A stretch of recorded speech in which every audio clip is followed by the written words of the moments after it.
Malachi Duval. About an hour ago. Yeah. I don't know if he knew he was going to be wrestling this quick after that one. Yeah. I was going to say, those upper weights in the last duel just wrestled. Yeah. Salazar, number 6 in the country right now. Yeah, Minnesota didn't really pull any punches during this duel. No. So Mr. Salazar was 2-2 last year at NCAAs. He reached the quarterfinals and then lost 2 in a row. In the blood round, he fell to Will Feldkamp for Clarion. So Salazar was 4th in the Big Ten last year, currently ranked 6-6 by Flow and Internet. So he's a guy they want to definitely see high on that podium in Kansas City in March. 20-4 on the season last year, 4th in the Big Ten. Another just top-notch guy here from Minnesota. And from Morgan State, this is one of their bright spots in their lineup, a talented young freshman from Fauquier, Virginia, just out the road here from Fairfax. He was a Beast of the East champion in high school, 5-3 on the year so far. He was 2nd place at the Southeast Open in the freshman-sophomore division. So definitely a talented young man here from Morgan State, one they're going to build with the next coming years. And we're scrambling here early. Yeah, good getting that corner, just couldn't quite block that bottom arm. And Salazar's going to get in on a sweep single. Menifee doing the full splits right there. Salazar shelved it up there on the quad, and that put Menifee in a bad spot.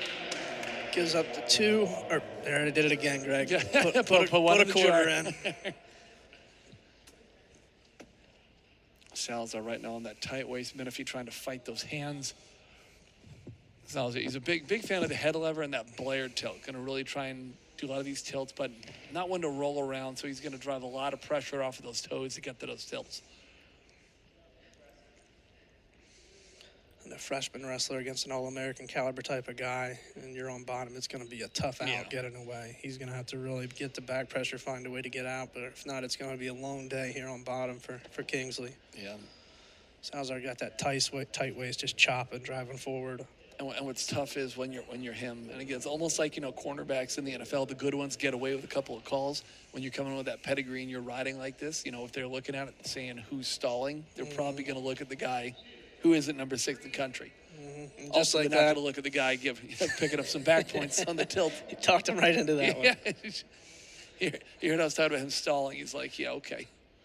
A lot of these Minnesota guys have that nice high leg ride. They keep their hips in, they keep that pressure, and just no wiggle room. They're real tight. They're really like really pinching with both knees outside the hips. Almost figure 4 above the knee and just pressure forward with it.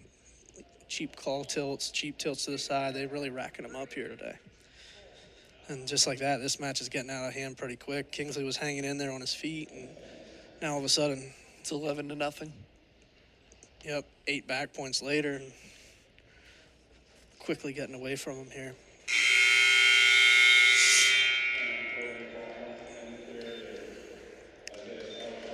Salazar's choice here in the second period. Salazar's going to go underneath.